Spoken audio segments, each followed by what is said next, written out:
Honestly, it's very lucrative to be a cop. It comes with a lot of benefits, whether that's monetary or people see you as a hero, right? There's people who love cops, and so they're never going to turn on their own. They're never going to take the moment to say, you know what we're doing is immoral. It's fucked up. We're not only even just killing people. It's like you are stealing resources from a city. You are saying every year that you need more money. You're doing overtime wage stuff. Like it's not even just the egregious thing of killing someone. It's like everything else, right?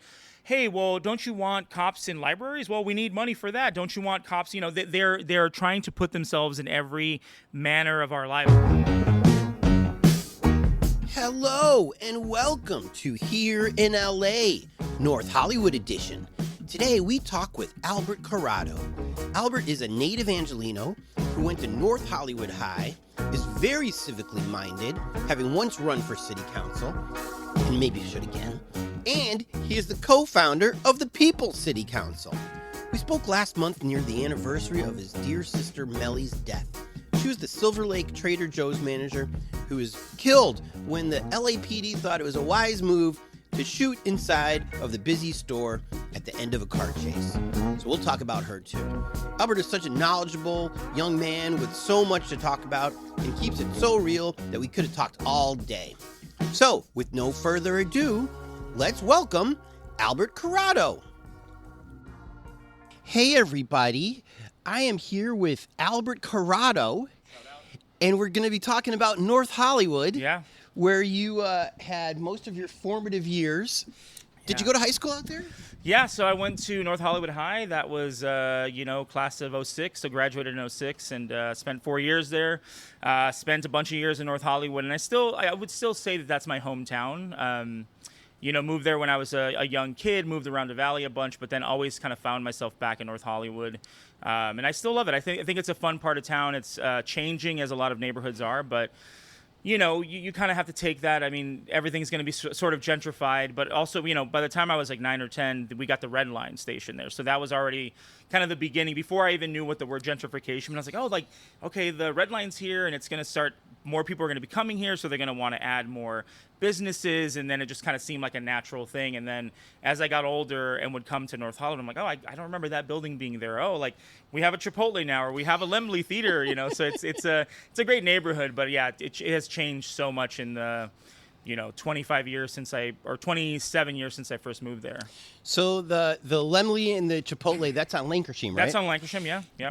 Did you notice, because I don't know, did Lankershim change a lot when the Red Line showed up? Yeah, I mean, so it's funny because when I was young, so I moved to the Valley when I was like 6 or 7, I think it was like around that time, but the Lankershim was known, and that part of it especially was called the Arts District, and it was kind of like, it was like them trying to make it into something it wasn't yet. It was like, oh yeah, they have like a couple of theaters and like there's a recording studio or something. Like it was sort of like people saw it as a joke, like, oh yeah, the Arts District, like it's so artsy. Whereas now, they have tons of theaters and restaurants and they have like some semblance of nightlife. But I mean, it was, when the Red Line came, it was kind of the harbinger of like, hey, people are going to want to come here. We're going to have to like build stuff up. And then, now the old, there's like an old train depot that sat dormant. Now that's a Groundwork Coffee. And, there's a shopping center across from the Red Line that has like a gym and these nice restaurants and all that stuff. So, I mean, yeah, it's a gradual, very rapidly changing neighborhood. But as a kid, again, not knowing what any of that meant, I was kind of like, well,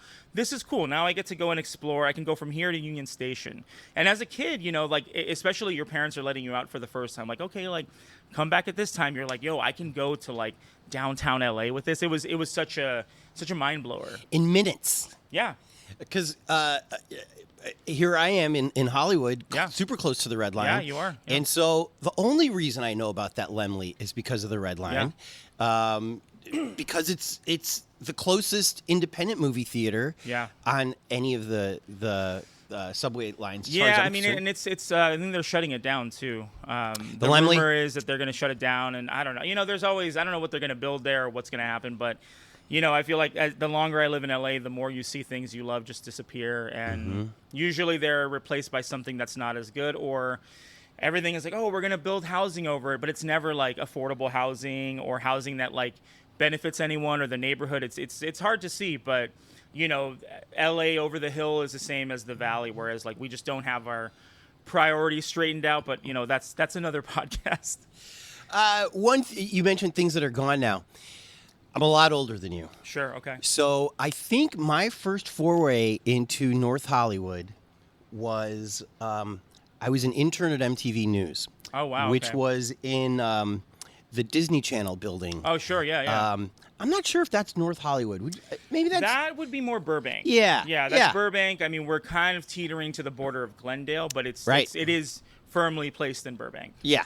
And so we would have lunch in North Hollywood. And one of the things that the guys pointed out to me, because I didn't know a lot about North Hollywood, was the Odyssey Video Store.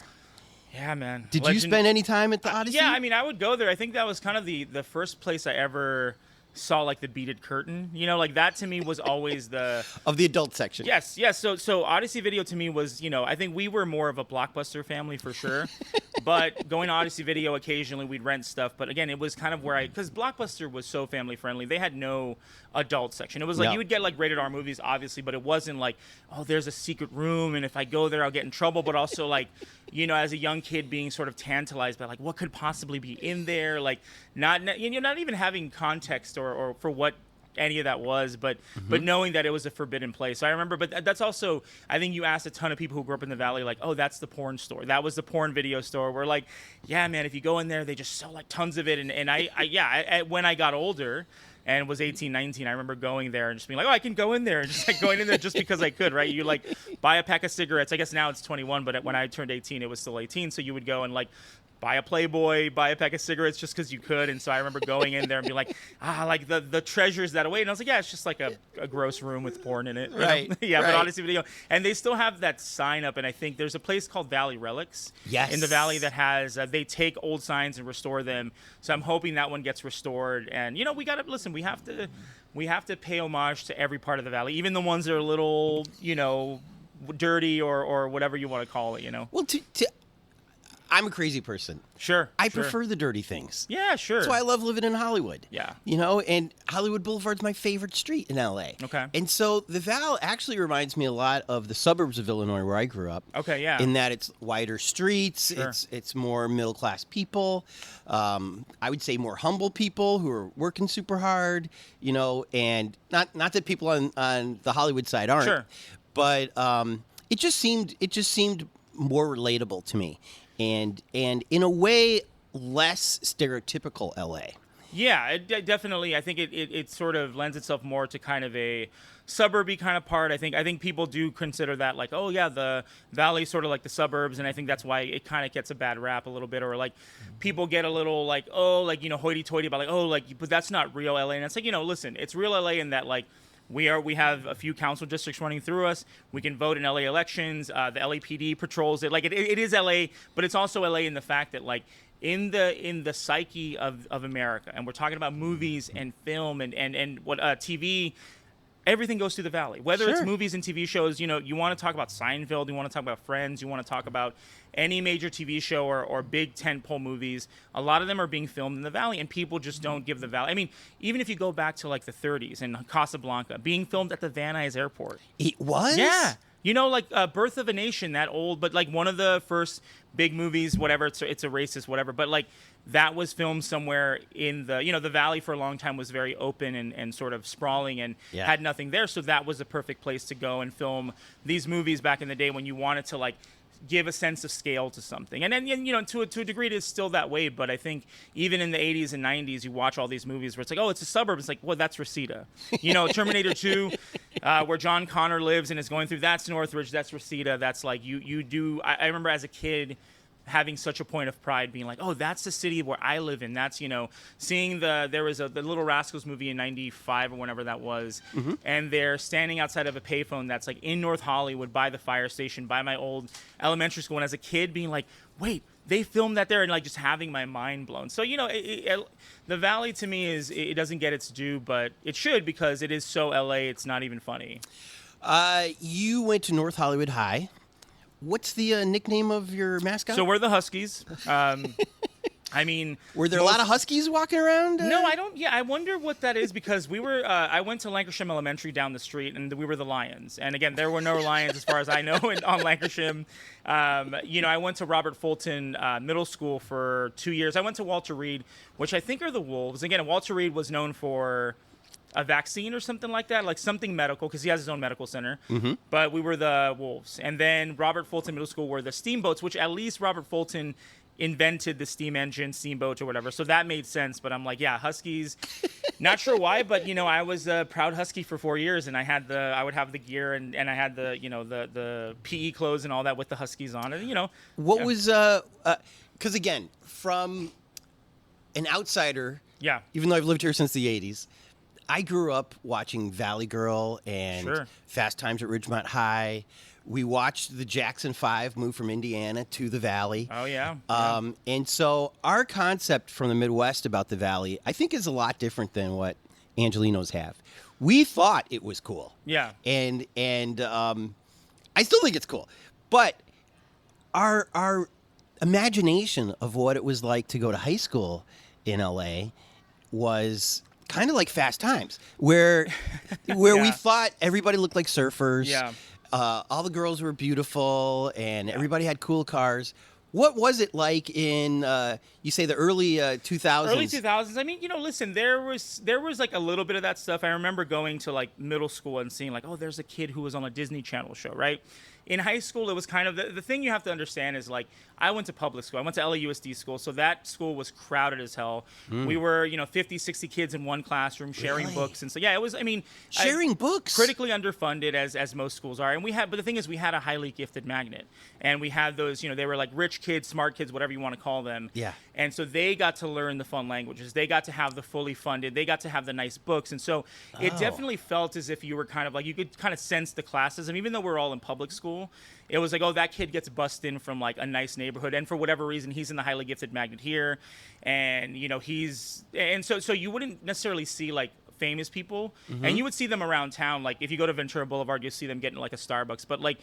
So, you would maybe see like a kid who's like, oh, that kid, like he was in a small role in this, but it wasn't like, other parts of town like that have Crossroads or Harvard Westlake, where it's like you have a lot of Nepo babies. Campbell Hall, these are the private schools in the Valley, Buckley, that had like, oh, that's the kid of this person. So we weren't necessarily those kids. We were more kind of normal kids, but also, I mean, going to a school that was majority Latinx and being, it was mostly Mexican and Salvadorian kids, and we had a lot of Armenians, and obviously we had like white kids, and the Valley has a large Jewish population, and so it was kind of a great melting pot of like, because everyone is forced to take PE, you're like hanging out with kids who you would never hang out with because like they're in the highly gifted magnet and you don't take classes together. But like, oh, this kid is like running with me and we're playing basketball. So I was, I love to kind of make friends with whoever was around me. And so I think it was, we weren't surfing. I mean, yeah, sure, there was pretty people all over the place, but it wasn't like Fast Times. It wasn't even Valley Girl, where it's like, there were cool kids, but it wasn't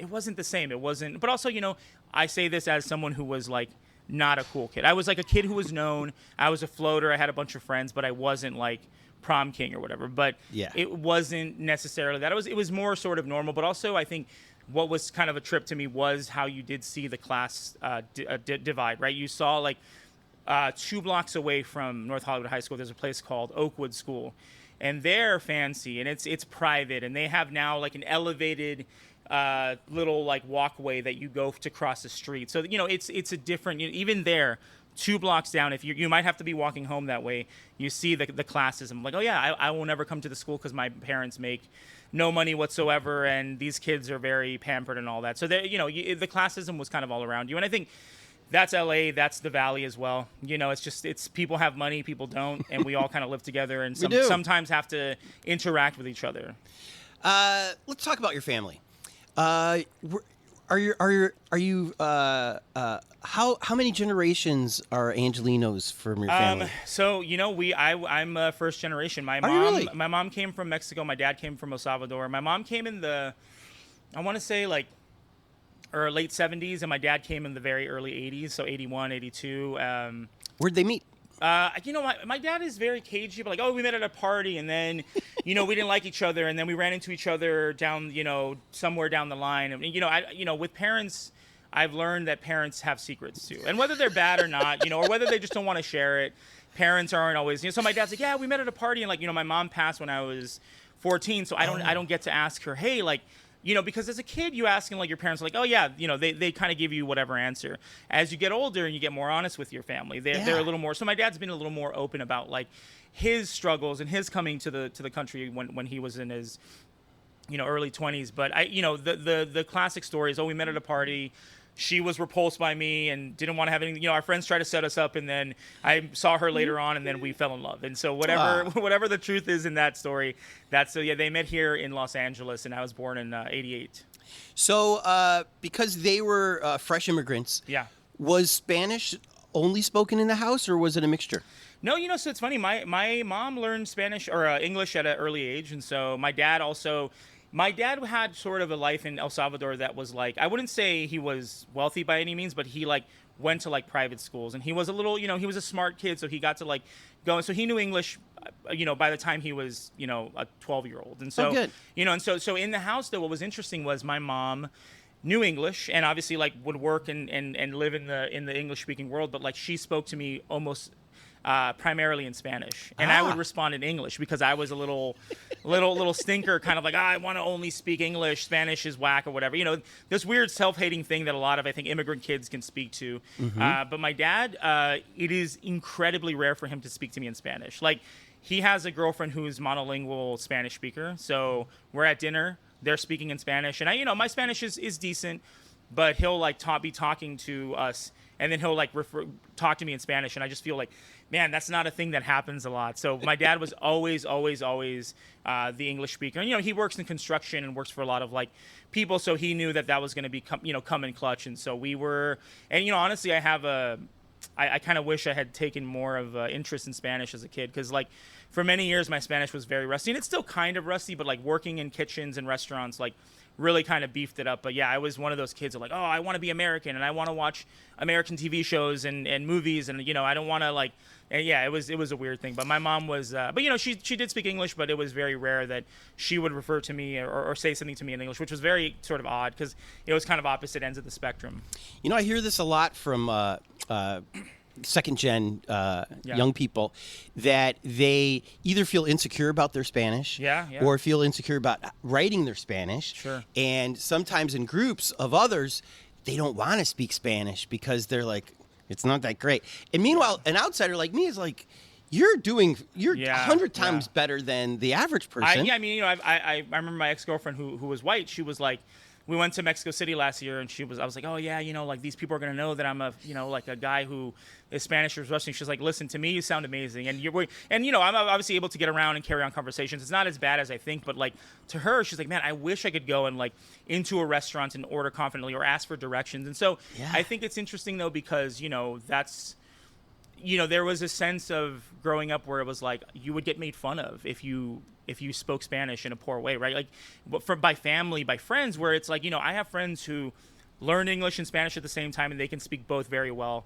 And I'm sitting here like, oh, what's the word for this? And, as a kid, there was a sense of shame involved where it's like family would make fun of you, or friends, or, would tease you. And like, if you don't take it well, then you're going to kind of have a complex about it. And I was one of those kids who was like, oh, I guess, my Spanish is bad. And so then I would feel weird about speaking it. And then, I would feel weird about like, oh, are they going to correct me? Is that the right word? And so it kind of built this thing of like, for years where I just didn't want to speak Spanish, or like very much was resistant to it. So I think that was, sort of an unintended byproduct of like, you're going to get made fun of as a kid by your friends, by whoever, even by your family. Yeah. But for that thing, it was such a source of shame for me. I was like, oh man, like I'm so embarrassed and I'm so whatever. And again, as an adult was like, I really, I remember like a few months ago, I was like, I'm going to bust out Duolingo, but like the hella sort of advanced Spanish just to get my stuff right. Yeah. And so that's what I did. But yeah, it's a tricky thing being an immigrant's kid, man. It's, you sort of want to know where your parents are from, but you also kind of don't care. Like, oh, I'm in America. And so like the American life and English they're so tempting and tantalizing where you're like, oh yeah, well, I don't want to watch novellas. I want to watch, The Simpsons or whatever. Right. That was really the calculation made as a kid. And you didn't realize that like by doing that, you were then setting yourself up for like being 20 years old and being like, oh, my Spanish is terrible. And being like, well, I lived in a house where they spoke it and I didn't take advantage of it. The playground at North Hollywood High, the fellow Huskies, you say most of them were Latinx. Yeah, most of my friends in high school But were they speaking Spanish on the playground? Yeah, I mean, it depends. I think there was a few people like me, but there was a lot of people who kind of, grew up and the thing is, like, I still have friends who their parents are monolingual Spanish speakers, so they never learned English. And, they learned enough to get by. But the thing is, what happens, and it happens here and it happens everywhere, because I lived in San Francisco for a few years, and I worked at this kiosk for a transit agency, right? And we had a guy who was there, and his specific task was to only deal with the Chinese customers. Because there's a lot of people who even were born and raised in San Francisco, or who lived there for a long time, who never learned English. And so they spoke Mandarin, so he would be there. And so it happens here where it's like, if you are here and you come and you only speak Spanish, you're fine, because most of the parts of town are filled with Spanish speakers. You go to the grocery store, you go to especially if you're kind of in these neighborhoods that are a little cloistered, right? It's like, okay, everybody here speaks Spanish. The clerk at the grocery store, the person at the bank. And so you really, there's also sometimes like not even the necessity, unless you kind of want to venture further out or something like that, you don't really have to learn the language. And so I have a lot of friends whose parents don't speak English, and so their Spanish has to be good, because otherwise they would not be able to communicate with their parents. And so that is, I think, at 3 or 4 of my friends I'm thinking of right now who like have that as the case.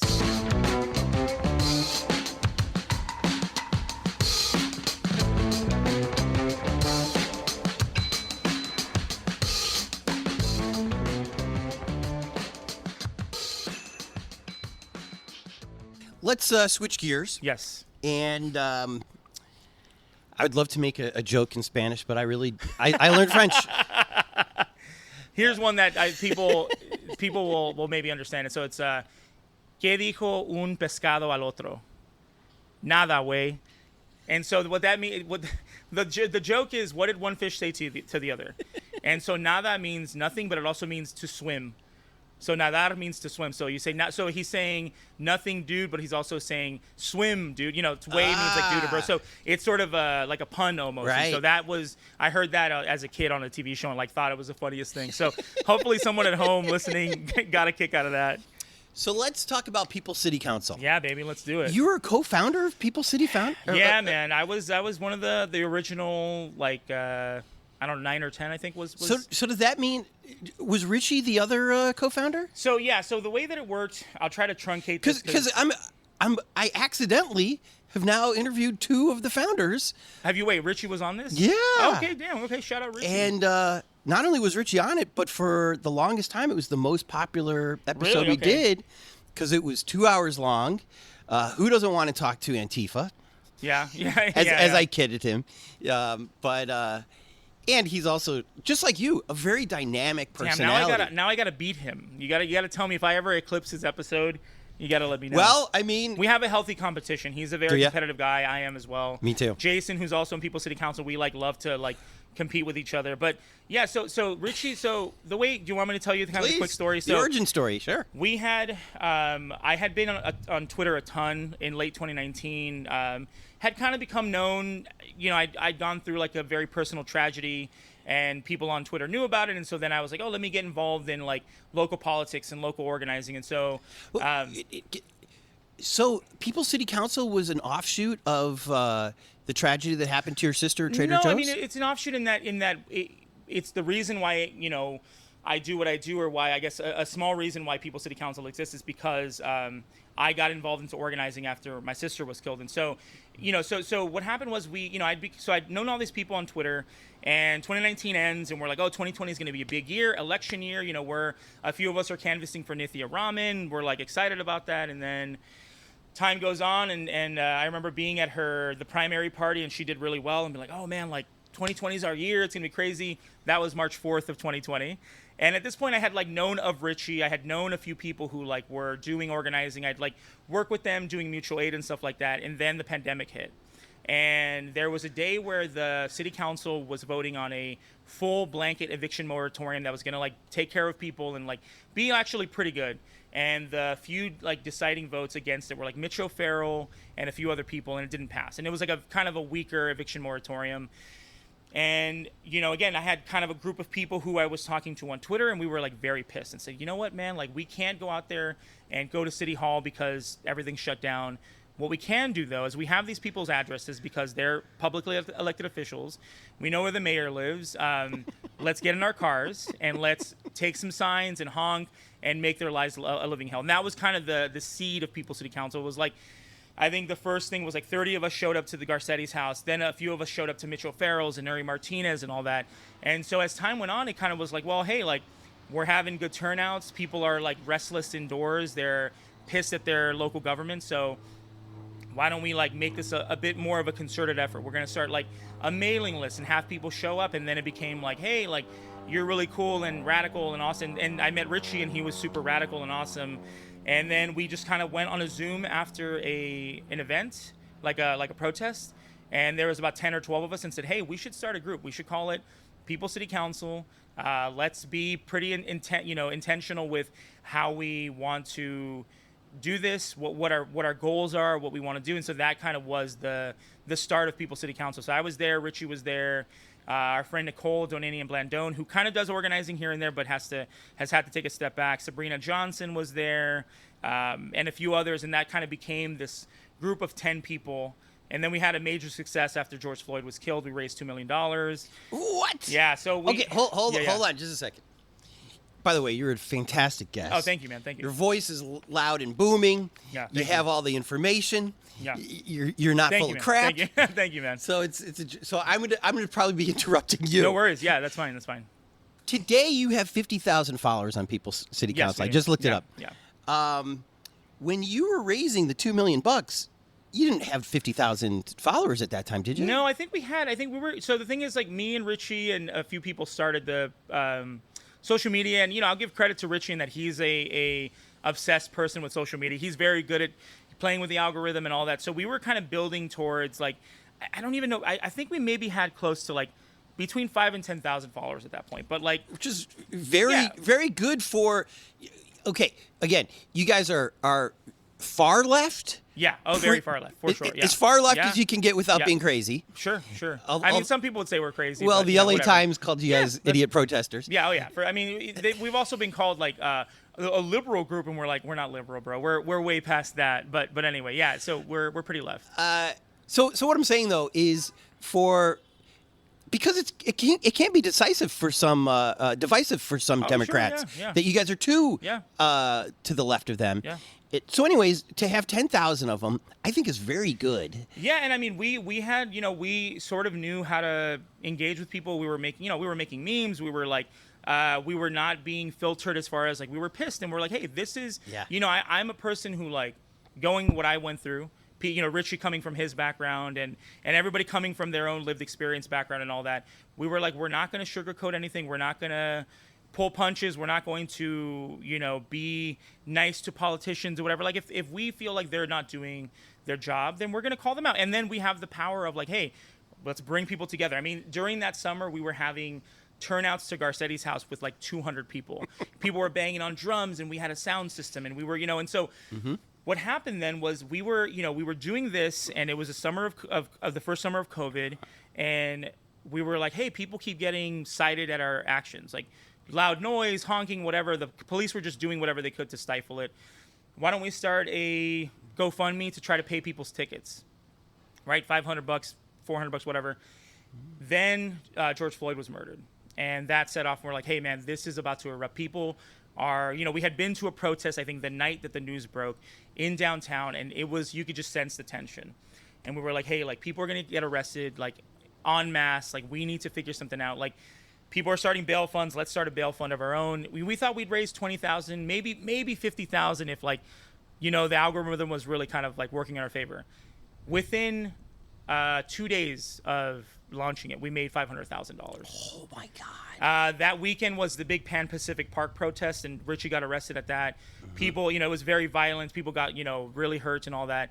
By the end of that weekend, we had made $1.2 million.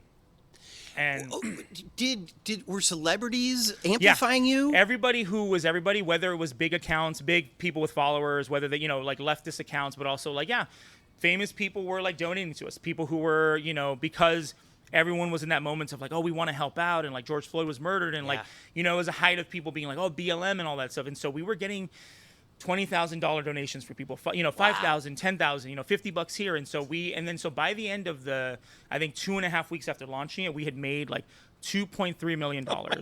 And this is 10 people who, you know, sort of knew each other, but we had coalesced as a group, but we weren't like ready for this. And so we were like, hey, we got to figure this out. You know, immediately $375,000 goes to Black Lives Matter LA, because we had been working with them, and you know, Melina Abdullah, who's a hero of mine and a mentor of mine, I'm like, hey, they need it, they'll know what to do with it. You know, us trying to bail people out one by one the way that we're trying to do is not going to work. So $400,000 went to the National Lawyers Guild of Los Angeles. Wow. Then we gave $100,000 to here. It was like we were like, this money we need to get rid of it as soon as possible. Why? Because money is not for us. And again, like, these are 10 people who like I would trust with my life, right? I would trust Richie. I would trust any of those people with my life. Like, they are good people. But I said, you know what? Also, you know, scrutiny. People love to be like, oh, you raised all that money. Where's it going? Are you buying, you know? And so we're like, hey, we are going to make a paper trail of all the giant big donations that we do. And so we gave, you know, $100,000 to Street Watch. It was a local, you know, mutual aid group. We gave, you know, $40,000 to Ground Game LA, who they used $20,000 for mutual aid and $20,000 to build out Knock LA, right, the publication. So we were like, hey, this money was for a few specific reasons, but also we need to kind of expand that, because if we support this publication that is doing good work, to me that's abolition based, that's based in leftism, that's based in something that we agree with, right? If we give it to the National Lawyers Guild, like, they're going to bail people out, and they're also going to make it so people don't even have to go to jail. So like something that we cannot do because we're not trained lawyers. I think Richie is a trained lawyer at this point. But anyway, we had just said, you know, we're going to give this money away. And I think as of now, I think so 2.3 then turns into like 2 million, I think, because of GoFundMe takes their own cut or whatever. Yeah. But as of now, we have given away 99% of that money. Nice. And we've given it to everything from, you know, local mutual aid groups. We gave $100,000 to like, we had an organizer in the early days who was from the South, and so they wanted to donate to bail funds in the South, specifically like Georgia and like those kind of places. You know, we've given it to tons of people. This is why people don't like billionaires, because they're like, if you're a billionaire, you haven't shared the wealth that you got, and most people. It's a little bit luck when you get a windfall like this. And it's a once in a lifetime thing that we did. So, but what I'm saying is, I'm congratulating you, because you're doing the things that the people on the left swear that they want to do. Yeah. But then they end up being millionaires somehow. And you know, and the thing is, like, we, you know, and you know, I get it. Like, there's a sense of people wanting to, like, hey, I want to make sure that you're doing what you say you're doing, and there's something to, you know, trust but verify, as they say. But like, at the same time, there were times where people were like, oh, well, where's the money? I'm like, well, we put out press releases saying we gave this much money. You know, I think the first month or so we had given away over $1 million of it, and we had sent out these press releases saying, hey, these are proven things that we've done. You can ask the people who organized there. BLM got their chunk, NLG, all these people got their chunks, and we're going to continue then to take solicitations from people saying, hey, if you think that your group deserves some of this money, write us a pitch packet, right? Write us something. We'll do a memorandum of understanding saying, hey, we want you to use the money for this.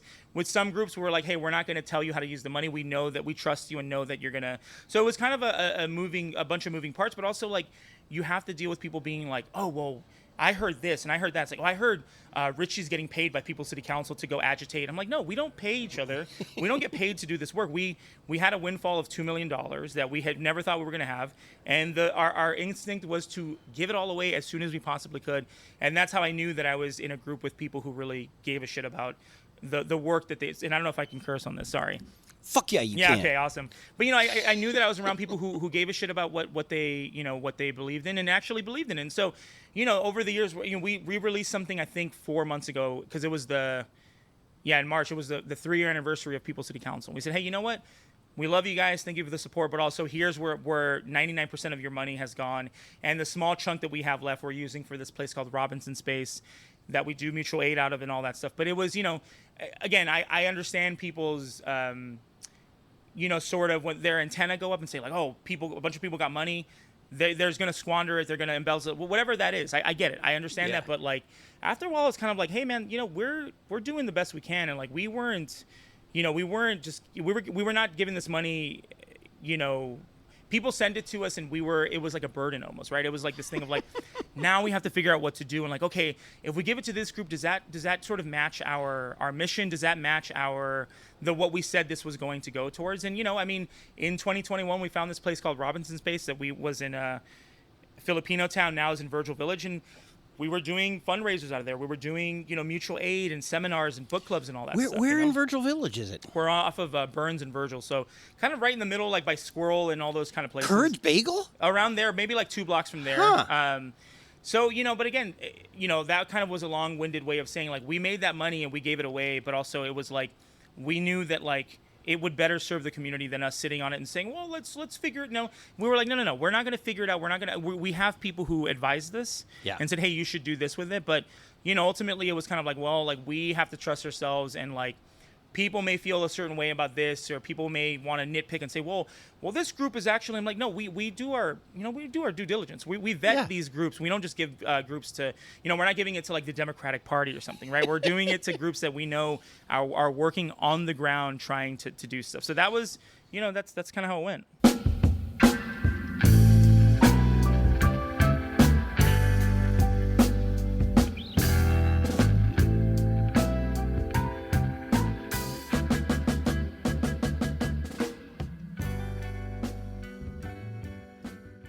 Let's talk a little politics. Yeah. I interviewed Nithya when she was running. Sure. And I was very impressed by her. I was impressed by her too. That's why I was like canvassing for her a ton back in 2020. I felt like she was our version of AOC. Yeah. Maybe not the Puerto Rican feisty AOC, but more intellectual West Coast version. Yeah. Which I thought fit LA really, really well. You guys can be shaking up the cages of people, but the politicians usually a little bit more smooth. Yeah.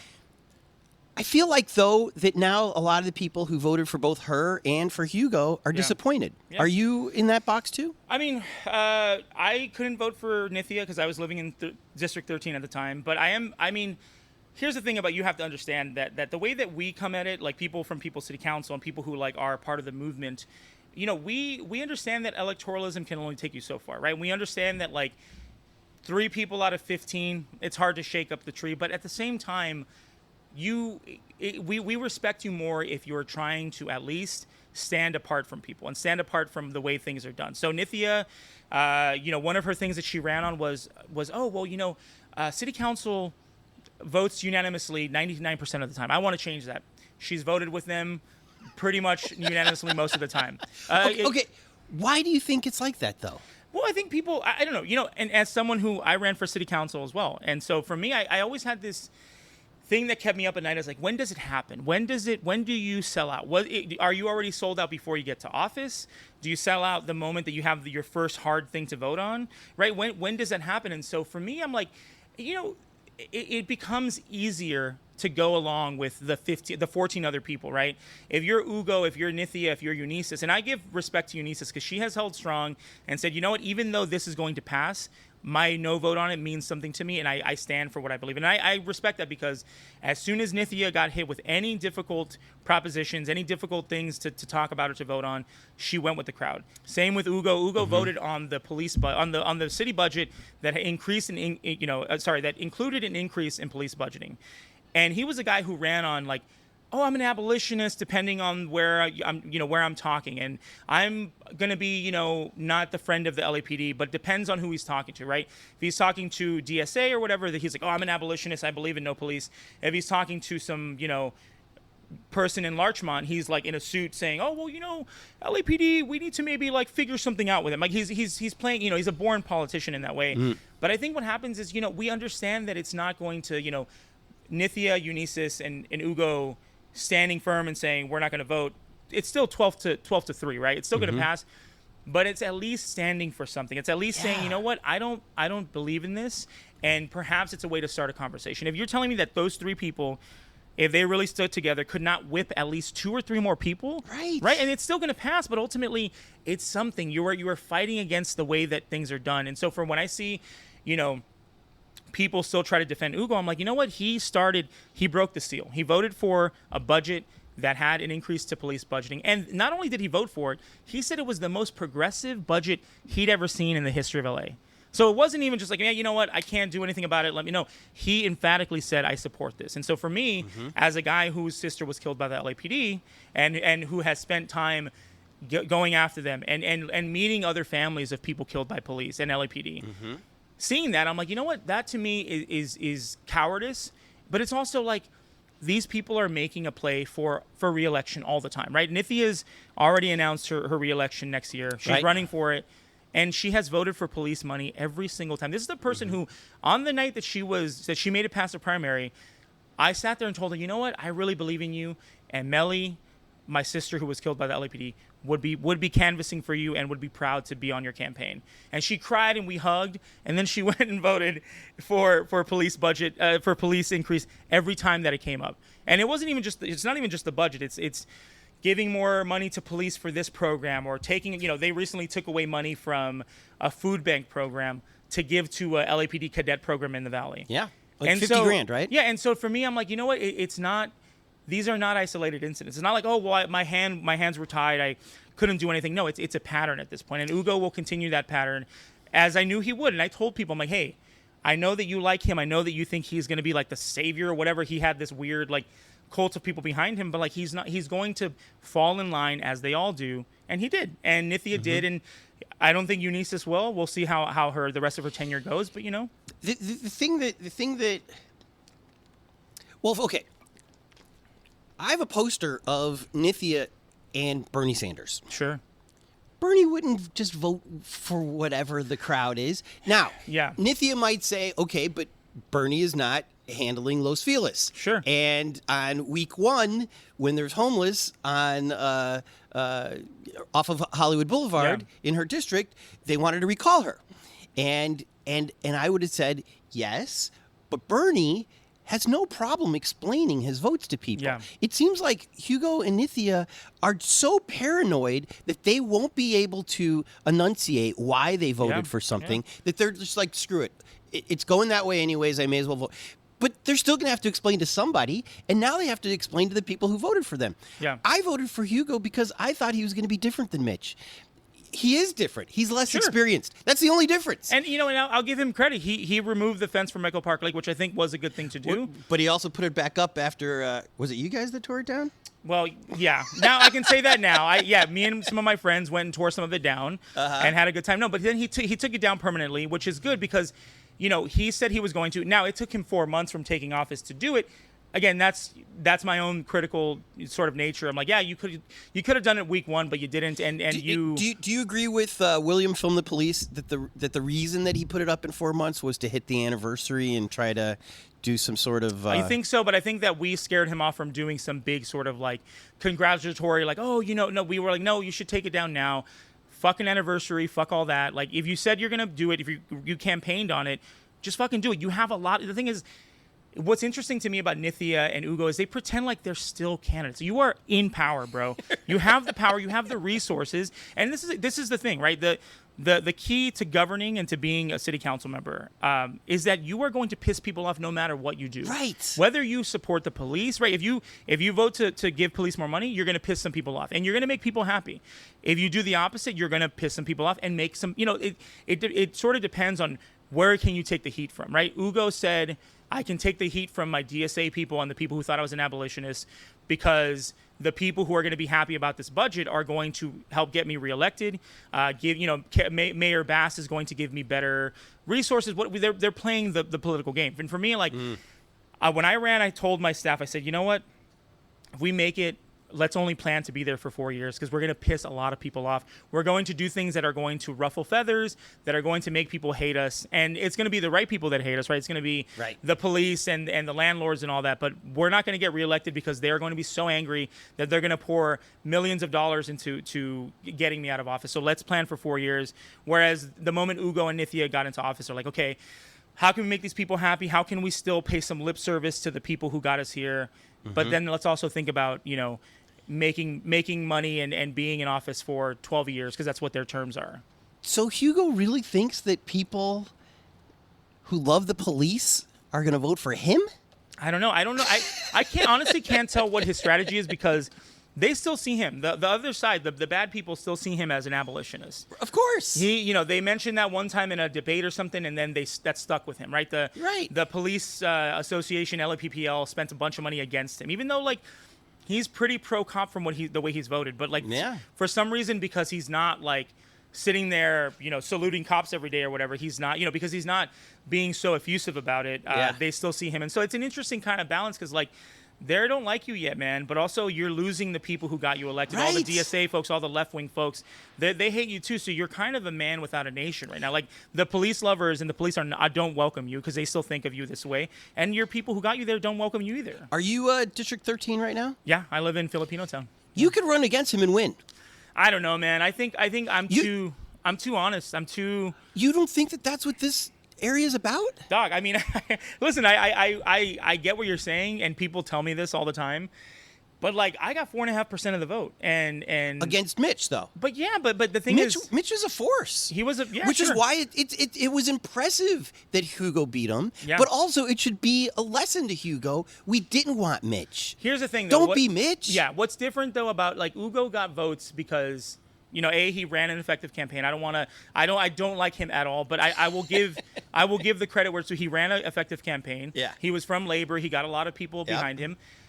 But he also ran on just, like, not being Mitch O'Farrell. And for me, it was kind of like when we got, I think the final tally was like 2,000 something votes. And for me, I'm like, every person who voted for me. Not because I wasn't Mitch O'Farrell, not because I was the lesser evil. They voted because I talked to them and they knew that I wasn't full of shit. They knew that even when I was under scrutiny, even when I went to what's it called? A candidate forum in fucking Larchmont or Wilshire Ebell Theater, that I was going to stand my ground and say, you know what, fuck this and fuck all these people, and that I wasn't going to play nice with the people and kiss the golden ring. I don't fucking do that. Like, my sister was killed by the LAPD. I don't fucking bow to anybody, right? I don't. So people voted for Hugo because he was effective at what he did.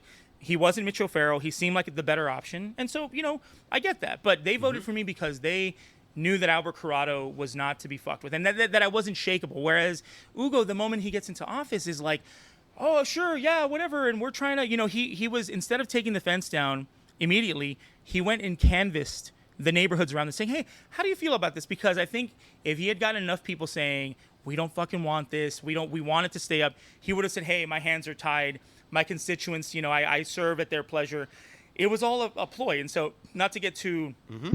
But to me, like, the reason these people go into office, maybe it starts with wanting to help people, but ultimately it ends up wanting to hold power, and power corrupts. And that's why I was terrified of being like, if I'm the guy, and listen, I know who I am. I know my own strength of character, but man, I don't know. I'm like, Karen Bass 30 years ago was being surveilled by the LAPD and was seen to be some sort of radical. And now she's doing what she's doing. So I'm like, it fucking happens to everybody, right? Or maybe not to everybody, but it happens to a lot of people. Happens to a lot of people. And for me, I'm like, man, I can't imagine those checks are the fattest checks that these people are ever going to get. Listen, I remember thinking, like, man, this would be a great job, and I would be making $200,000 a year. That's more money. I've been a barista and grocery store clerk and server my whole life. That'd be more money than I've ever made. And you can hire your friends. Exactly, yeah. Which is cool, too.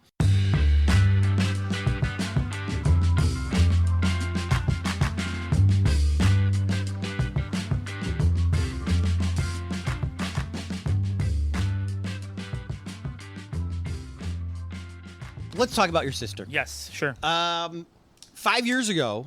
Yeah, this 5 week. Years. As of July 21st, so last week. She was one of the managers at the Trader Joe's in Silver Lake. Yep. She had worked at a different Trader Joe's in the Valley for a number of years. Toluca Lake. I worked there with her for a year and a half. Did you really? I did, yeah. You're a Trader Joe's person, too? Yeah, she put in the good word and got me hired there, and I worked there for a year and a half. I fucking hated it. Mely loved that place and, like, bled Trader Joe's and was like, I fucking love it. And she got promoted to manager pretty quickly, like, by their standard. What did you not like about it? You know what, man? Like, I love people. I do not like serving them. I do not like having to be fake nice and have to, sit there and be like, hey, can you cut this piece of cheese from, like, you have to be so nice there. They are really and nice. So, like, let them walk on your back, where I'm like, you know what, man, like, I'm nice to people, but if you're disrespectful to me, I find it very hard to hide my disdain. So I was very much like, I don't fucking like these people. Whereas Mely was like, Albert, be nice and whatever. And she bought into the ethos of the company of like, we got to make this the best trip they've ever had to the grocery store. We got to be nice and funny and listen to them. And, you know, I would sometimes work the demo station, whereas like you have coffee and then you're demoing, you know, like, oh, let's try the new pizza, whatever. Yeah. And I'd sit there and like these old men would just sit there and try to talk to me. You know, they're lonely old men. And I'd be like, I want to fucking talk, but I'm like sitting there talking to them. But then it was just, I didn't buy into the culture of it, is what it come down to. So she worked at the Silver Lake Trader Joe's. So that she'd been there for 7 months. Which those of us who live around it know it as, I ain't going in there. Very busy. Because it's hard. It's even hard to drive past the thing because the traffic is so bad. That light across from Gelson's. And the parking is terrible at most Trader Joe's, and especially at that one. It's bad. I mean, it's bad all around. It's in a crowded part of town. It's a weird little corridor. It's bad. Yeah. So she was working there. There was a car chase. So yeah, this guy Gene Atkins, bad dude, was going through some stuff. He shot his grandmother 7 times. She survived, which is wild. Wow. She was like in her 80s, I think. He stole her car, and I guess along the way had kidnapped his girlfriend, taking her with him. And someone called in the robbery saying, "Hey, someone got shot," and he stole the car. And so the police found him using LoJack and then chased him around town for, I forgot the timeline, but it may have been like half an hour or something. But he was driving all around. Like he was, they were on a chase. At a certain point, they get to Hyperion. They're coming down that hill, and one of his tires blows out. We don't know if the cop shot it or what happened. Tire blows out, hits the pole that's outside of the Trader Joe's. He gets out, runs inside, and they say in order to stop him from hurting people, whatever they thought, they fire into the Trader Joe's. And so what happened was when the car hit the pole, inside everyone thought, oh, this is a car accident. Mely thought that too, and so she's told people, and I've had this corroborated by a ton of people who are there. Hey, I'm gonna check out what's going on out there. Just chill, like I'll go check this. Right, going to help someone. Real manager. What managers do, right? They keep the peace. They go and help people, and if aid was needed, she would have done it or called 911, whatever. So she went out there, again, not knowing that police were chasing this guy, and as this guy runs in, Mely's kind of walking out towards the door. We don't exactly know where she was, but we're thinking maybe the threshold of the door. They shoot at him 8 times. One of them hits his arm. One hits Mely. The rest of them, hit stuff in the store, but no one else is injured or killed. Everyone runs to the back of the store because there's, shots being fired. This guy runs into the back with him. Mely, again, in the sort of in the melee of what happened, Mely is shot. She runs back in. There's a little manager's desk on the side, so she goes and hides there, looking for cover. We think. Again, no one knows what's happening. People saw Mely get shot, but in the maelstrom, no one figured out where she was or what happened. So everyone's in the back, and so then this guy holds them hostage for 3 hours. At some point, someone discovers Mely laying on the floor and saying, "Hey, she's been shot." They bring her out. At that point, it was already too late, and so my dad was around the area being told they could only get so close. I was living in Minneapolis at the time, playing phone tag with people trying to figure out what was going on. And I think a few days later, so the day after that it happened, the LAPD said it was Gene Atkins, the suspect who killed Mely. It was his bullet. And everybody who we talked to that night, including, and I talked to my dad, he said, I talked to people there. After everything happened, Mely was pronounced dead or whatever. Everyone in the store told him the police shot her. The guy who was running into the store didn't shoot at he shot at them in the previous part of the chase, right? He did not shoot at them when he was running into the store. He didn't shoot at he didn't shoot anybody in the store. And they said, hey, it was his bullet that killed Mely. Everyone knew it was wrong. 2 days after that, so that was a Sunday that was reported. Mely was killed on a Saturday.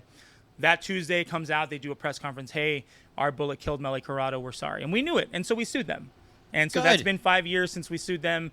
5 years since Mely was shot and killed. And man, I mean, it's the greatest tragedy I've ever known. And it's also that same day, wildly, Jonathan Gold died. LA legend died that day. And I remember having some weird feelings, being like, fuck Jonathan Gold, man. I liked his writing, but I remember having these weird feelings of my sister died, whatever. Yeah. It was a weird time, but yeah. Why did the police a few days ago put out a tweet about this? This is, and my about how sorry they are. Yeah. So this is the thing. They tried to deny that they killed Mely. Then they had to fess up and say it was us. We never were friendly with them. Obviously, they killed someone we love, but we said, talk to our lawyers. Like, we're not talking to you. Stay the fuck away from us. Yeah. So they've never referenced us in the media before. They've never. Oh, really? No, I mean, the thing is, besides that. There wasn't a 1-year anniversary No. tweet? Besides, that first week where, they're, Chief Moore's being like, oh, we're so sorry, and it was a tragedy. Besides that sort of initial thing, they've never come out and said, oh, the Corado family, we're commemorating. They've never, mentioned us. Because we're suing them, obviously. But, they've never. And so what happened was I had a big rally in Echo Park Lake. We had a ton of people out there. I have a ton of contacts in the media. I had a ton of people show up and report on it. And they got, I think, and my lawyers agree, I think they got so much heat from that rally and so much heat from people calling their asses out saying, hey, it's been 5 years. We're 3 months out from trial. We're finally going to start trial in October. Good. We're calling attention to them. We're calling them out. We're saying that they've never done right by Mely. We're really and the thing is, we had Mely's friends speak too. So it was coming from a place of people who knew Mely, people who've only heard of Mely. It became this thing of we love her. We've built this community around her. We've built all this around her. We've a lot of stuff has happened in the city as a result of Mely, right? My involvement in local politics and all that is a result of that. And so, whatever that counts for, we've accomplished that, right? And so I think that they were fuck, we're getting our asses handed to us. People are pissed at us. People are seeing us as rightfully as murderers. And so they put out a thing on a Saturday night at 8:30. They put out a statement saying, our heartfelt condolences go out to the Corado family, and it's a tragedy. And I don't know, it just felt to me like they're scared or something, or they were not prepared to deal with that backlash. Have they offered a settlement before it goes to trial? No, they have not. So without giving too much into the case, we are scheduled to try some mediation before. So trial starts October 30th. Are you cool with all this stuff? I don't know, man. I mean, because on one hand, I could see if it was my sister, and I hated the cops maybe beforehand. I did, yeah, sure. Were you ACAB before all this? I would say I was 90% there. Okay. I think maybe I thought oh yeah, most cops are pieces of shit, because I grew up in LA, obviously. One of my earliest memories was Rodney King, right. All that. So I would I maybe was oh yeah, 90% of cops are pieces of shit, but maybe there's guys who are trying to make the system better, and that was obviously bullshit. So on one hand, I'd be we're never going to get a bigger payout than if we do a jury trial. Because what jury is going to say, what jury is going to agree with the police that it is under their policy to shoot into the front door of an open store? Yeah. That's just totally insane. It's insulting. I want to see this policy. Where have you seen this policy where it says you can shoot into an open store? No, I mean, they try to justify it. There's also a policy of Mely her body was given a toxicology screen after she was killed. Mm-hmm. Was not interacting with the cops, was not running from them, had no interaction with them. Innocent and bystander. They still ran a drug test on her. Oh. Because, and our thought is, and that what difference does it matter? Well, here's the thing. I think if they had found anything, whether weed or coke or beer, whatever, I think they would have tried to dirty her up and say, oh, well, she was under the influence, and so she was not, blaming her for her own. This is how they operate. This is how they operate. They do this to, and the thing is with Mely, with other shootings, there's things that make it difficult. Right there, oh, well, this person had a gun, or this person was, it's bullshit justification, but they're able to do it to their supporters and to the public, saying, oh, this guy had a gun, we had to do. Mely had nothing. She had no interactions with them at all.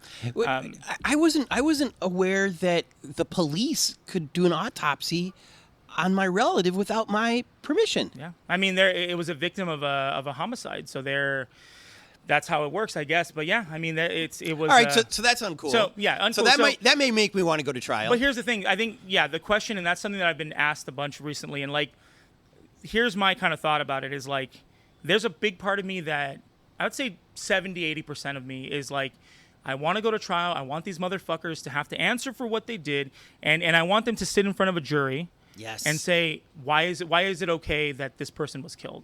Why did you feel the need to fire 8 rounds into a fucking store where 6 other people could have been hit by those bullets and killed, right? There could be, it's that thing from that movie, Nope, a bad miracle, right? It's a bad miracle that Mely was the only one killed that day. Mm-hmm.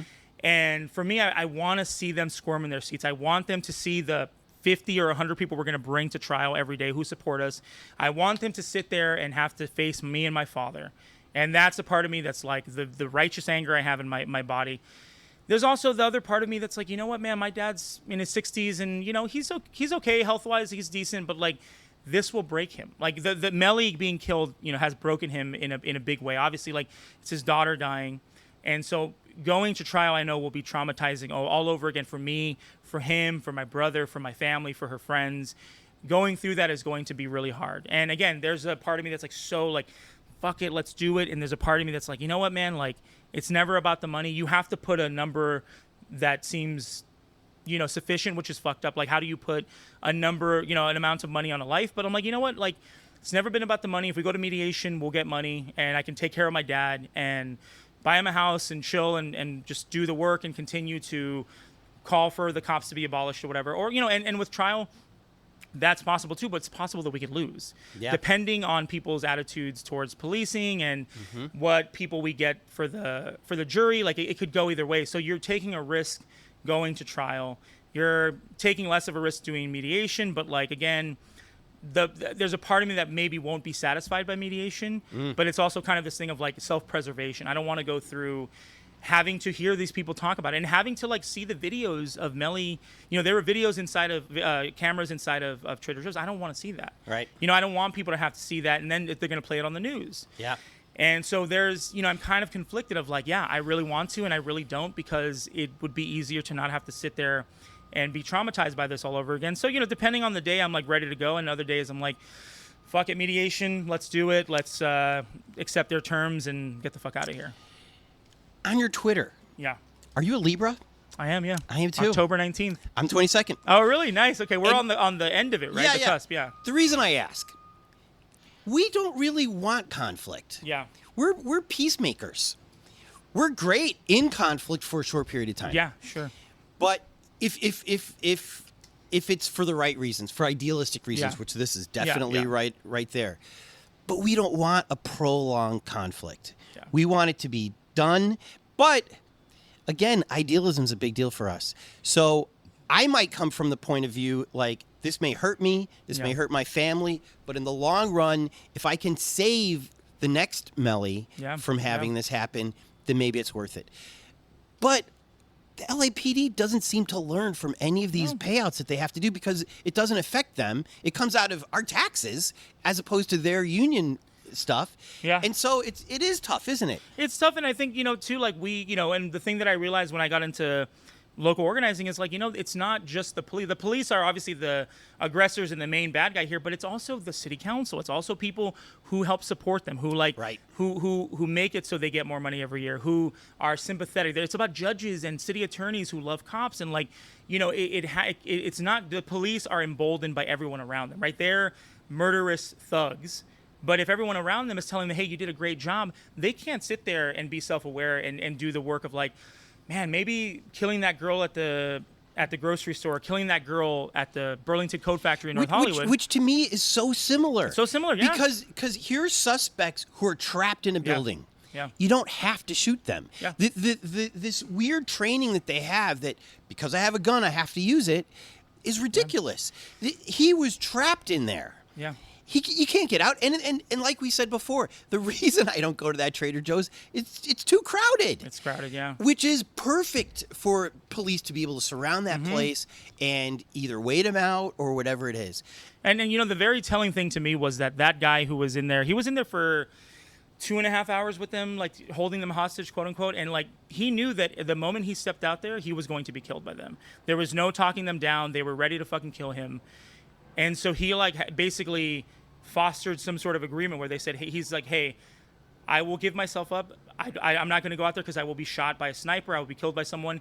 Have them bring in the handcuffs. I will handcuff myself and then be escorted out there. But so he even knew, right? He's a black man who's run afoul of the police. He even knew that the moment that they're able to, they're going to kill him, and no one will give a shit about that, right? That no one will fucking care, because they always see the police have to do what they have to do. So to me, you know, policing is the big problem, but it's also the people who support it and the people who look at things like what happened to Mely, what happened to Valentina, who's the girl in North Hollywood. You know, this is, nothing is ever done differently, right? After Mely was killed, there was not an attempt by anybody to say, hey, maybe we should deal with these things differently. Maybe before opening fire, we should try to de-escalate. Right? There was nothing like that. It was there was. Sorry that your sister was killed, and we got to move on. In fact, and this is okay. I can kind of understand the cowardliness of politicians, first-term politicians who've never had this kind of paycheck before, who've never had this kind of power before, maybe not be as punk rock right out of the gate. Yeah, sure. Even though I would be, because fuck it. You know, Bernie has taught us some things. Michael Moore has already collected his retirement. Yeah. His force already doesn't like him. For him to say, no, that was out of policy. You don't shoot into a store. That's ridiculous. You do care about the community as a whole as opposed to one suspect. Yeah. It would not have his popularity rank doesn't really matter. Yeah. And it wouldn't have moved the needle that much if he had said, I'm sorry, but that was wrong. Yeah. Instead, he did the cowardly thing, and he's sticking to that note. I mean, you know, honestly, it's very lucrative to be a cop. It comes with a lot of benefits, whether that's monetary or people see you as a hero, right? There's people who love cops, and so they're never going to turn on their own. They're never going to take the moment to say, you know what we're doing is immoral, it's fucked up. We're not only even just killing people, it's like you are stealing resources from a city. You are saying every year that you need more money. Right. You're doing overtime wage stuff. Like it's not even just the egregious thing of killing someone. It's like everything else, right? Hey, well, don't you want cops in libraries? Well, we need money for that. Don't you want cops? You know, they're trying to put themselves in every manner of our lives. Whether we want to go to the, you go to Ralph's now. Maybe it's not a cop, but it's like it's the mentality of like we need someone with a gun there because cops have made it so we're terrified. And then honestly, the media, man. Not to sound like one of those guys like the media, but like they do a lot of they carry a lot of water for these Absolutely. people. And they take these statements by the police, these police reports, and basically report them as gospel. And so to me, yeah, it's the rot is from the the top of the cops, but it goes down to everyone else who and Michael Moore, again, being the most powerful cop in LA, there's I think people are thinking that maybe he has a conscience. I don't know. When you're that high up, I think you have to remove a part of yourself to be able to look at what happens on a day-to-day basis and be okay with it. And then not only be okay with it, but like justify it, right? When you see that a 14-year-old girl at a Burlington coat factory is killed for no fucking reason, right? Like a guy second floor. Yeah, second floor. A guy who's wielding I think a crowbar or whatever it was. Right. Who you have 3 cops coming in there, fully armed, fully body armored, who are always somehow afraid for their lives, and then you don't say anything and just say, yeah, it was a tragedy, but again, he'll never not come out against the cops. And to me, that's that's indicative of a cult. It's indicative of a fraternal order that knows that it has a lot of power and will never give it up. No one, the cops will never give up that power.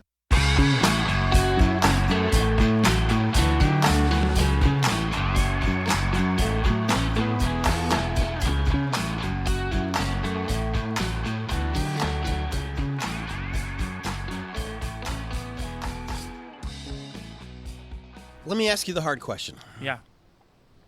When people chant defund the police or hold up the signs and all that kind of stuff, there's people who don't understand. Yeah. Can you explain, when you say defund, you don't mean there's nobody on the other end of 911.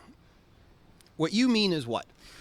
Well, what I mean is, and I want to be clear in that, like, specifically me and some people that I know, like we don't want the police to be a thing ever again, right? We want them done. Like the way that they exist right now, they're done. Like they don't respond to shit. They're not in a job. The police force is not a thing. What we mean by saying defund the police is saying, okay, the police make $3.1 billion a year. It's probably 3.2 at this point. Now think about your local park, your local school. They have money that's taken away from them every year, right? People have to share books. People have to, whatever. There's not, the food sucks, whatever it is. Communities are going without resources, right? Mm-hmm. We have a spike in crime. People are stealing things. They're stealing catalytic converters. They're stealing whatever. They're breaking into places. These are all related because guess what? The person who's doing that, they're not doing it for a thrill. Maybe one guy loves to steal. I used to love to shoplift as a kid, whatever. But I was also poor. And the reason people are doing this is because they're poor and they want to make money off of it. They're going to sell that catalytic converter. They're trying to survive. Yeah. The kid who's in the school who's sharing a book understands that there are schools in other neighborhoods that are so much nicer. Kids who are eating way better food, who have books and resources, who can take music classes, who can, learn a language that isn't just Spanish, which is what they offered me in high school, right? You look at communities and you look at the fact that they are so underfunded, and we're surprised that people in those communities are committing crime. No, these people are trying to survive. They're doing something because they are desperate. So there would be no police stations if I called 911. If there was a bump in the night, yeah, under President Albert, yeah. Well, who do I call? Well, what do I do? I'm getting there. So, Okay. so when you look at all that stuff, and that's really how it is, right? You go to certain neighborhoods and it's like they're underfunded. The streets look like shit. The schools, whatever. It's because we have given all this money to the police, and instead of, and so here's the thing: if you give money to the communities that are filled with people who are going out and committing crimes, right? Whatever you want to call it, people are like, oh, I hate that word, like ghetto, but like whatever. If you give money to those communities and put after-school programs and parks and resources and food and all that stuff, those people are going to be less likely to go do that. And that is True. to me the sort of the point of defunding the police is we're not saying we're saying the police have a fuck ton of money, yet crime is still rampant, yet people are still poor, people can't get a bite to eat, people are becoming homeless at a record rate. Those are related. Right. The fact that we're giving the police that much money every year, and we have to take that money, right? The money just doesn't come from nowhere. You have to take it from things. You're taking it from a food bank, let's say, and giving it to a program. So to me, that's the defunding the police. What it kind of boils down to is giving it to people who deserve it, who have needs that are more material than the police. The police, it's an intangible thing. Well, for this we need overtime. We need boot polish. We need all this stuff, and it's a fucking waste of money. It's a waste for them to get more money, and they love to come and say, we need more money. Crime is up. Well, you needed more money last year. Well, let me put it this way to you then. I have had somebody try to knock down my door. Sure. Now, when I called 911, Yeah. the guy was long gone. Which isn't the police's fault. Nobody can be here in a second. But to your point, he was crazy. So if there had been programs that would have identified him, put him in mental health situations, I think I understand hold on. I think I understand your overall theory. Yes. However, maybe I'm more moderate than my punk rock friends at People's City Council. How about take $1 billion out of those $3 billion? Would you be okay with that? I think I'd be okay with it as a start. As a start. Here's the thing, man. But eventually, you would have no police. Because here's the thing. Again, the more you fund communities, the more you fund people and like their dreams and aspirations. Again, criminality is not going to go away. That is something that exists in people, right? That Human is nature. It's a sickness in our soul, and some people want to go to church for it, astrology, whatever it is, right?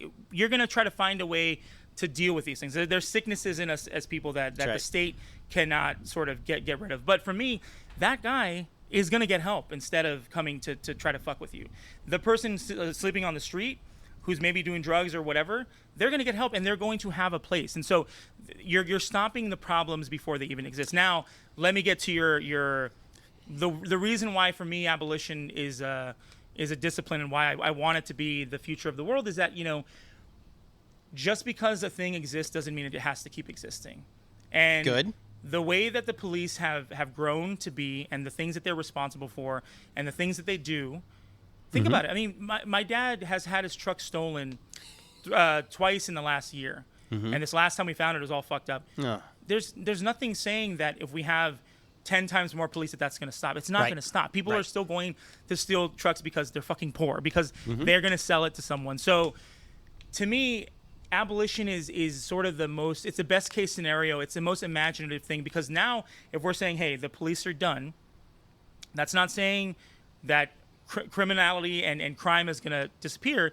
It means that we're going to deal with it differently. That the person who's committing a crime, we're going to figure out a way as a community, and every community may be different or whatever, and every abolitionist may have different thoughts, but we're going to figure out a way to deal with that. And instead of being carceral and sending everyone to prison or using police to solve the problems, we're going to use our resources that we have plenty of, because police gave it all up. We're going to use the learning that we've been able to do because we can go to school and have access to good books and good resources. We're well fed, we're smart and all that. So again, it's taking care of people and saying those people are taken care of. They're going to make better decisions. And the guy, if the guy who tried to fuck with you, if maybe he'd been given more resources and mental health help, he wouldn't be doing that. He'd be maybe somewhere living a better life.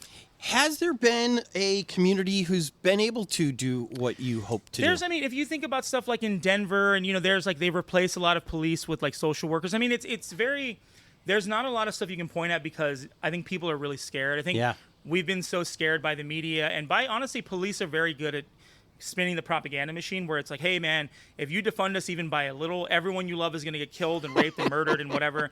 But I think that people are scared. But I think that the grand gamble that we need to take as a society right now is to, instead of trying to police our way out of the problems that we're facing, why don't we try something else? And and say, yeah, you know what, hey, let's start with 500 million. Start with $1 billion.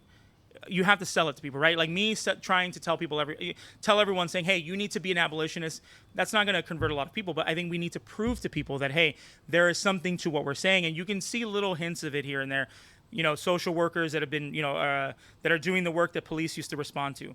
They're getting great results. And again, we have to deal with things as they come. And like, if there's violence involved, that's something, but policing is not going to be our way out of it. Like they throw police at the homelessness problem, that does nothing. But if your job is to maintain order and you want people to respect every word you say, and this person's having a mental health crisis, that is not compatible. You're being told, hey, you're the one that makes the rules and you can kill people, and we're mostly going to take care of you. You're not going to get in trouble. So to me, that's not a mindset that lends itself to being nice to people or being, humble or being compassionate towards people. So to me, those are not compatible. So take a bunch of money from them, give it to community resources and see how that works. And I think the only way to do it is to prove it to people. And I hate to say that because I'm all for like, hey, let's burn this shit down. Let's do it. But, you have to, for the people out there who are terrified, who are maybe like curious about it, you have to tell them, hey, like, it's okay. Like, the media is lying to you. The moment we take money from police is not the moment you get killed or whatever. It's just like we have to address the problems as they exist. And to me, abolition doesn't seem crazy because what's crazy to me is that we're going to keep giving more money to police and thinking that somehow that's going to solve the problem. Right. The police have been funded more than ever. I mean, I've lived in LA my whole life, basically. And crime is always on the rise, according to them, even though they've been getting more money every year. So I don't know.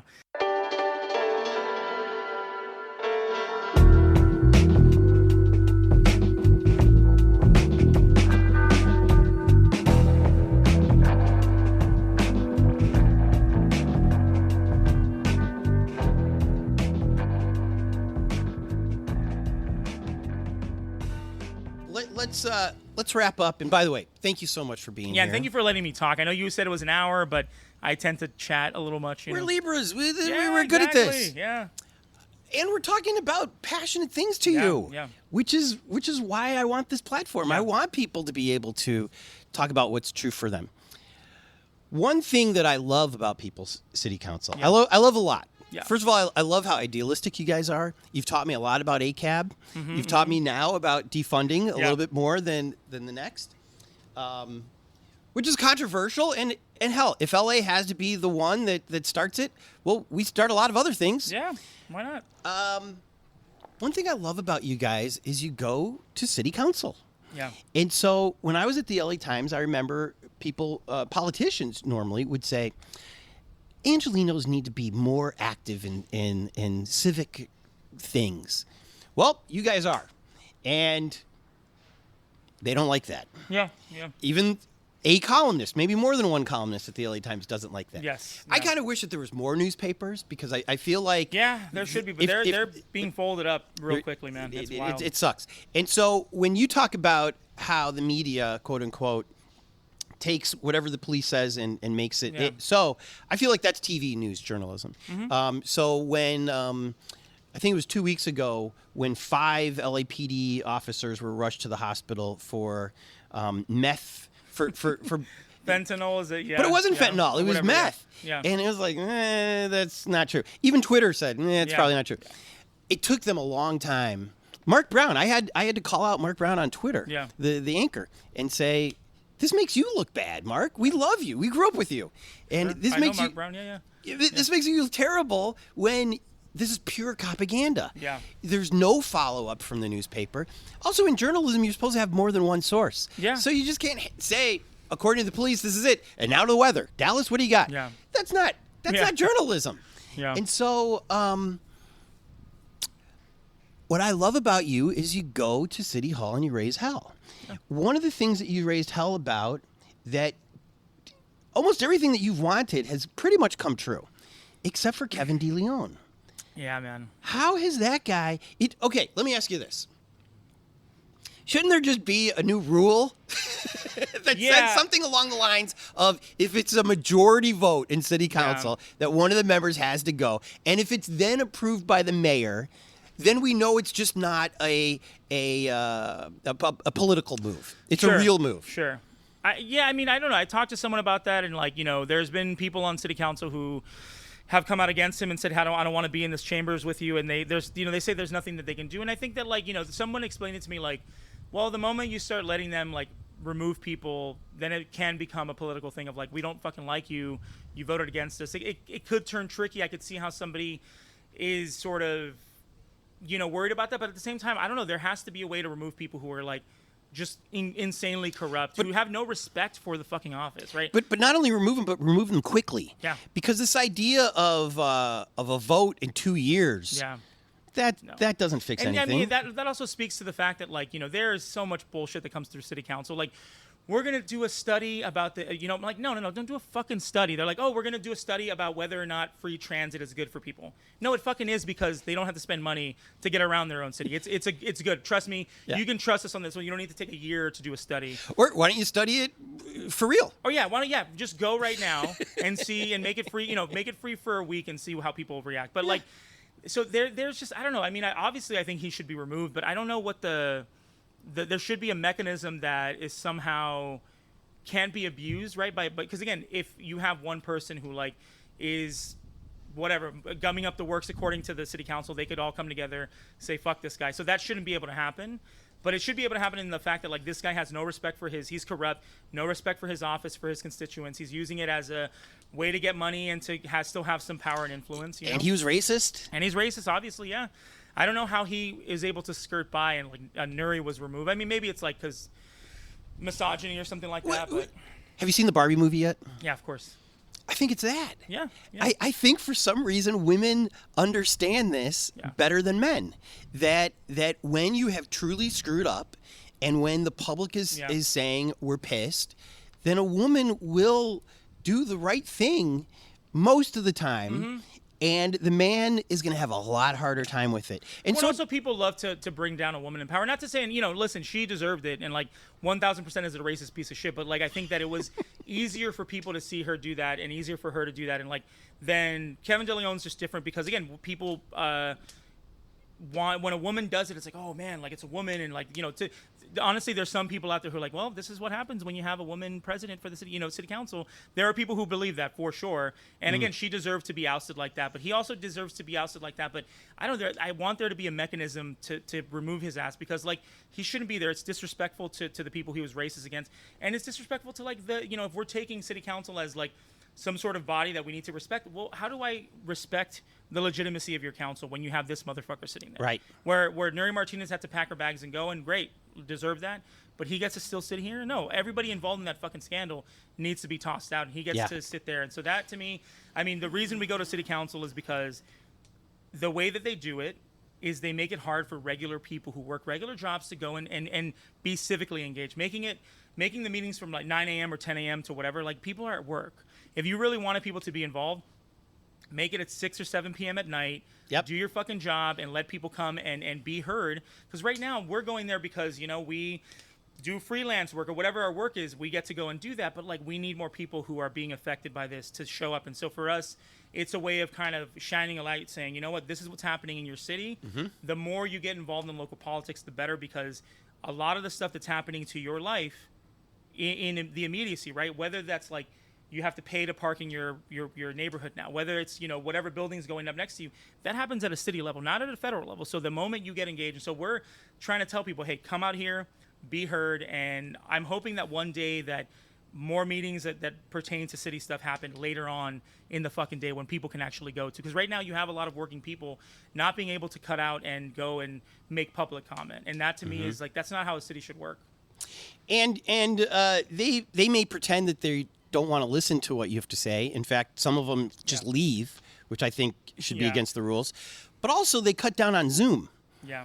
And I think that I mean, there's some silver linings to COVID, and I think that was one of them. Sure. Was that we got used to doing these kind of public things by Zoom because not everybody can get to City Hall. And it's also an accessibility thing of like people are immunocompromised. People can't, use wheelchairs, use walkers, whatever. It's easier for them to be able to call in than have to go down there, be searched, like all that. It's a fucking mess. And so, and the thing is, but when they get rid of that stuff, that is 1,000% an attempt to silence people. Right. It's an attempt to not get people to engage because the more people they have yelling at them, and they don't like to get yelled at, but guess what? You're a fucking publicly elected official.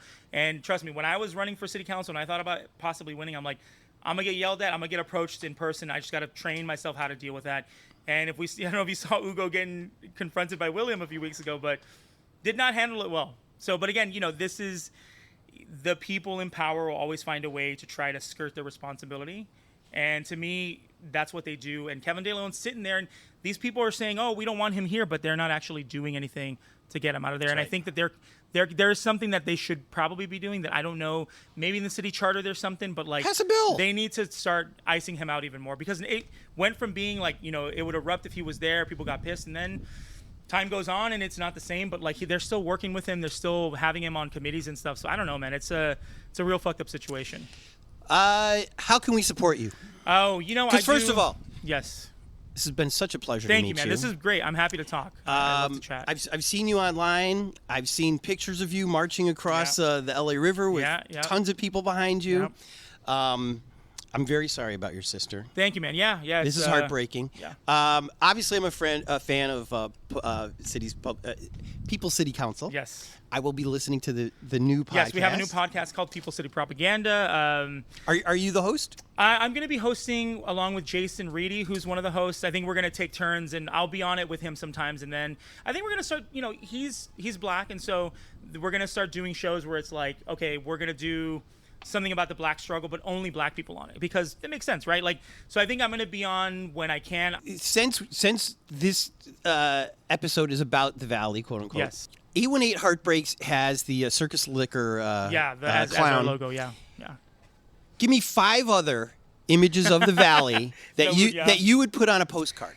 Oh, it's because this is a hard question. I think Bob's Big Boy is one for sure. In Burbank. Yeah. Burbank's the Val. Oh yeah, Burbank's the Val. Oh yeah, 1,000%. Because it's 818. No, because it falls within the limits. The thing is, but they're their own city because they use a different police force and schools and all that. So it's the Valley, but it's not LA. Fine.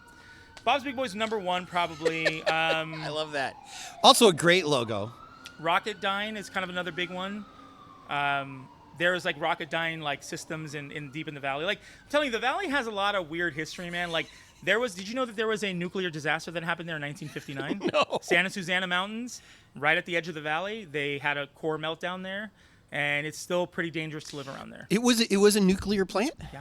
Mm-hmm. And it had a meltdown in the 50s. I forgot what happened, but yeah, it was just it had a big meltdown. And where is this exactly? Santa Susana. It's like way, way deep edge of the valley, like kind of Chatsworthy area, kind of around there. Deep out there. And out blossomed these beautiful porno stars? Is that what happened? I think so, yeah. I think that's why there's so much porn there, because something about the radiation. And Peckerwoods.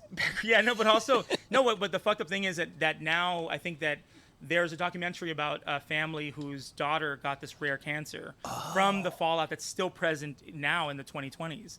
And yeah, I think there was for a time you had to sign a waiver if you bought a house in the neighborhood saying you may be exposed to chemicals. So Rocketdyne would be a very dark postcard. Yeah, it would be, but that's it's how history. It happens. Man, I'm trying to think. You kind of put me on the spot, which is good. I did. I think I would put, obviously, because I'm a Husky. Okay. Put the Husky on there. He's my boy.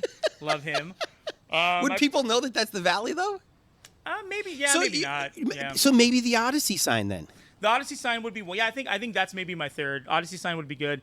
I would actually put the Idol Hour there, which is it's not a legendary place, but it is. Do you know that place? It's a. Is that the one with the water bucket? The barrel. The barrel building, yeah. which is right across the way from Odyssey Video. Right. Yeah. That's called the Idol Hour. It's a bar. Interesting. I don't know. Just to me, it's very like kitschy. You know what I would put as my last one? I would put the 5-way intersection where Odyssey Video is. They call it the mouth of the valley. I would put that. They do? Yeah, because it's like it's feeding from like 5 different sections of streets. Like it's Camarillo, it's Vineland, Lancashire. I love that. Yeah, and that to me, I told my friend the other day, I'm like, if someone were to do a remake of Falling Down, you know that movie where he goes on a Michael Douglas, that his breakdown would start at that intersection because it's so fucking stressful being there. So I think that would be the last one of like. I like it. To me, that's where the valley converges. It's a weird spot. It's talked about a bunch, but yeah, that's kind of my valley stuff. Albert, you're the man. Thank you, man. I appreciate you. How can my listeners support you? I do another podcast called Oops All Bangers about people's favorite albums. We talk about a lot of good music. People City Propaganda, we're going to be hosting. I think by the time this comes out, we'll have maybe our 4th or 5th episode. We're basically trying to talk to people involved in the movement around town. We're going to have Melina Abdullah on, Hamid Khan. All these people, we're trying to figure out different themes, different months, all that stuff. Going to be great. It's going to be an unfiltered look at LA politics, kind of our thoughts on it. Follow me on Twitter at DigitalUrn. URN is how you spell that last word. And yeah, come and hang out. I don't know. Come to a rally. We're having our trial October 30th at Stanley Moss Courthouse. I'll put out more information about that if you want to come and support. But otherwise, just find me online. Do you smoke pot? If we meet you, should we give you a joint? I don't. I like to drink, so let's do a shot of whiskey or something. You like whiskey? I love whiskey. Yeah. What's your brand? I mean, I don't know. I usually buy like a Bullet or something like that. Okay. But I mean, if I'm trying to spend, I'll try to find something a little aged, like some Japanese whiskey or something like that. Yeah. So Sonori time? What did Bill Murray say in the movie? What is it? It's Santori time. Maybe, yeah. Have you had Redbreast whiskey before? No. If our paths cross again, sure, yeah. I'll give you some of that. Yeah. So I mean, yeah. Come if you want. If you run into me, say hi. Tell me you like me. Give me some whiskey. But yeah, I'm easy to find. I hang around. I try to be a nice guy. And yeah, just so you know what, support the movement and get involved in an organization if you can. Well, thank you Thanks again. for having me, man. All right. How great was Albert? You know who we'd get arrested with in the middle of the night for whatever reasons? Our Patreons. When you stoke us, you're saying, Tony, Jordan, thank you for showing us Angelinos like Albert. Especially people from the Val who hardly ever get talked about. So shout out to our Patreons. Nancy Rommelman, Sean Atlow, Matt Mills, Sean Wallace, Greg and Molly, Jamie Taylor, Mark Johnson, Kira Ann, Barney Grinke, Ben Welsh, Jen Adams, Trevor Wilson, Bree Wild, Dougie Gyro, Christina Up North, Robin Carey, Adam Shorn, Ben from Down Under, Chris from the ATX, and Gregor. To be a Patreon, just go to patreon.com/hereinla and give until it physically gives you pain. Want to support us, but you're saving up to see Springsteen at the Forum? Good luck. You can still help. Post your favorite post of ours. Post your favorite episode on your Facebook. You know, in 2023, I don't know how many people have posted their favorite Here in LA posts on their Facebook. Maybe they're afraid of Mark Zuckerberg. Maybe they are no longer on the Facebook. Whatever. If you are on Facebook, do it for Jordan. You know, just do it for Jordan. And if you want, do 2. 1 for Jordan and 1 for Obama. Tweet something nice about us. Anytime you see me tweet about an episode, retweet it. And for God's sake, tell your friends. Tell them how Here in LA is spelled and that it's on Apple Podcasts and Google and even Spotify. Here in LA is produced by myself, Tony Pierce, and a man who's way more than just a Ken, Jordan Katz. Editing, mixing, and music supervision by Jordan Katz. Songs by Orgone and Jordan Katz. Special thanks to Cindy for creating the logo, Jen for inspiring this, and native Angelinos who set the tone and put up with the transplants. Go Huskies!